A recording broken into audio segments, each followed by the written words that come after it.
ఈరోజైతే మా కాలేజ్ తరపున అవుట్‌రీచ్ వచ్చేసాము.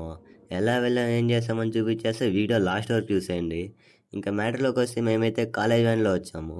ఆల్మోస్ట్ 2 అవర్స్ అయితే పట్టింది ఇక్కడికి రావడానికి. ఇంకా వచ్చి ఇక్కడ టీచర్స్‌తో మాట్లాడి స్టూడెంట్స్‌కి డ్రాయింగ్ కాంపిటీషన్, క్విజ్ కాంపిటీషన్, ఇంకా స్పోర్ట్స్‌లో అయితే కబడ్డీ కండక్ట్ చేస్తాం మామ. ఇదైతే హాస్టల్ అంతా. థర్డ్ క్లాస్‌లోనే వీళ్ళు హాస్టల్‌లో ఉంటున్నారు. మీరు కూడా ఇలా చిన్నప్పటి నుంచి హాస్టల్‌లో ఉంటే కామెంట్‌లో మీ ఫీలింగ్స్‌ని షేర్ చేసుకోండి. ఇంకోసారి ఇంకోసారి ఇంకోసారి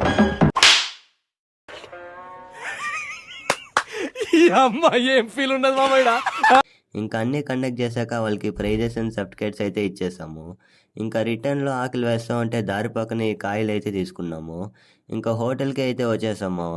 వాడేమో 45 మినిట్స్ వెయిట్ చేసిన తర్వాత మా ఆర్డర్ తెచ్చిచ్చాడు. ఈ గ్యాప్‌లో మా వాడు స్లీప్ వేసేసాడు చూడండి. ఇంకా తినేసి కాలేజ్‌కి అయితే వచ్చేసాము. ఈ వీడియో మీకు నచ్చినట్టయితే ఫాలో చేసి యూట్యూబ్‌లో సబ్స్క్రైబ్ చేసి పెట్టుకోండి.